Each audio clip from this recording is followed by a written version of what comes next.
Tudi mariborske srednje šole se pospešeno pripravljajo na izvedbo informativnih dnevov, ki bodo zaradi zaostrenih epidemioloških razmer že drugo leto zapored potekali nadaljavo oziroma deloma tudi v hibridni obliki.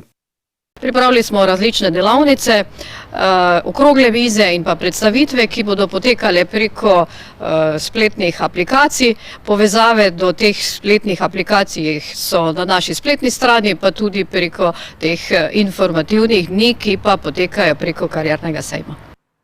Trendi vpisa se razlikujejo glede na posamezno generacijo. Zadnji podatki pa kažejo, da se je rahlo znižal interes za gimnazijske programe in nekoliko povečal na srednje strokovne šole. Kakšen bo letošnji vpis, pa je za zdaj še nemogoče napovedovati.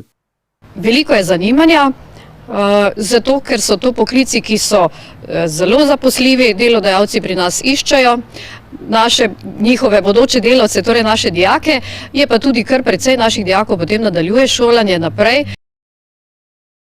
Na Srednji prometni šoli Maribor z naslednjim šolskim letom uvajajo nov izobraževalni program, ki bo odgovarjal na potrebe trga dela, predvsem v smislu kompetenc in znanj na področju računalništva.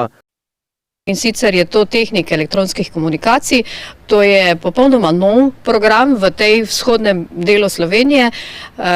Mi smo v bistvu druga šola Slovenije, ki bomo ta program izvajali. Tukaj se dijaki spoznajo z veliko elektrotehnike,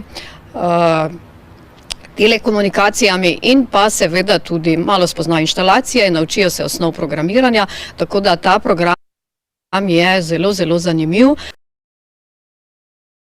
Srednja prometna šola dijakom, ki živijo daleč izven Maribora, ponuja tudi namestitev v dijaškem domu, ki spada pod okrilje te izobraževalne ustanove.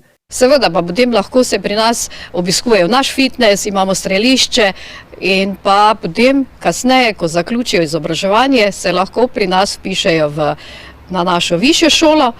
Skozi šolanje pri nas pa lahko opravijo tudi šoferski izpit v naši šoli vožnje.